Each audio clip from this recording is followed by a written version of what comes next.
Les travaux préparatoires du dialogue national en République démocratique du Congo ont été reportés. Initialement prévu samedi 30 juillet 2016, le facilitateur de l'Union africaine, Edem Kodjo, et son équipe ont jugé nécessaire de renvoyer ces consultations à une date ultérieure. Certains partis, membres du rassemblement de l'opposition, ont salué la mesure. La raison fondamentale qui a poussé les facilitateurs à reporter ces travaux, c'est un problème d'inclusivité. Vous savez qu'il y a des problèmes au niveau des composants qui doivent faire partie de ces comités préparatoires. Si du côté de la majorité présidentielle, il n'y a pas de problème, la liste déposée par la majorité ne fait l'objet d'aucune contestation, mais du côté de la société civile comme de l'opposition politique, il y a toujours des contestations. Alors, dans la recherche de l'inclusivité, pour que tout le monde se retrouve dans les comités préparatoires, et voilà pourquoi le facilitateur a reporté. À l'annonce des travaux préparatoires du dialogue national pour le 30 juillet, certains partis d'opposition comme l'Union pour la démocratie et le progrès social d'Etienne Tshisekedi avaient dénoncé une précipitation. Les observateurs invitent Edem Kodjo à prendre en compte les aspirations de tous les acteurs pour réussir le pari des concertations. Je crois que Edem Kodjo et son équipe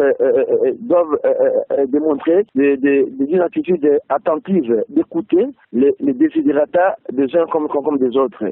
Surtout écouter les désidérata du rassemblement.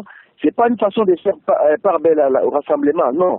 C'est écouter ce que le rassemblement veut, chercher un modus vivendi pour que le rassemblement puisse participer à ce dialogue. Vous savez que le rassemblement, c'est une force, c'est une composante sur laquelle même la facilitation attend pour participer.